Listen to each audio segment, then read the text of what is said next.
Headstrong. If and when I'm in a dilemma about life choices, I ask my father's opinion. Not because he is the man of the house, but because he is the wisest man I have ever met. He always tells me the same thing. Ask as many as you want, hear what they have to say, but always do what your head says. He never ever even once said that you need to do what the elders or the experienced or the people with so-called authority tell you to do. I was never told to follow customs. For example, I don't like touching people's feet, which is an Indian custom. I don't do it. But that does not mean I don't respect people. Rituals. I'm an atheist born to fervent believers. My dad never asked me to be part of puja or go to temples. Social etiquette.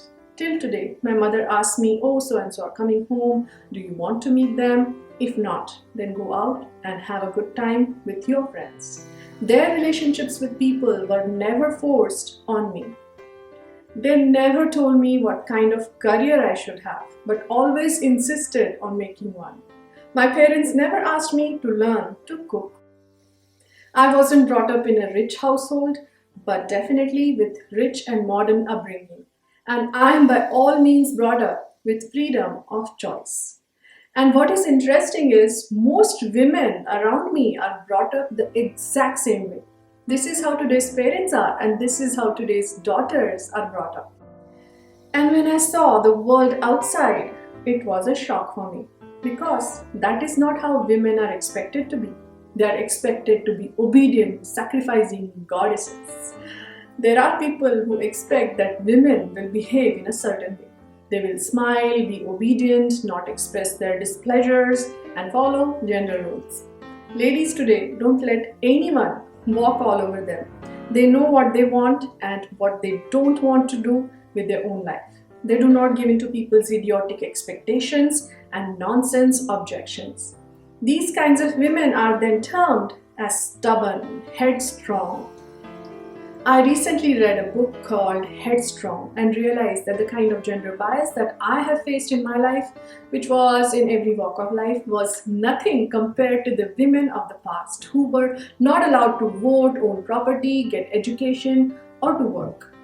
They struggled, fought to get admissions and work and open gates for the women of this generation. Headstrong is a story of 52 women scientists. I honestly did not know that so many things were discovered and invented by women in the 19th and the 20th century. I was so fascinated by these strong-willed, headstrong women. They had the clarity of thought and courage to follow their head and heart without worrying about the outcome. Let's introduce little girls of today to books like Headstrong, Rebel Girls Part 1 and 2 both, and Women in Science. Rather than letting them read fairy tales about girls waiting for Prince Charming, or princesses who are born rich and are otherwise good for nothing. I highly recommend all these books, and they are good for kids who are 8+, I believe. I hope you like these recommendations. Happy reading.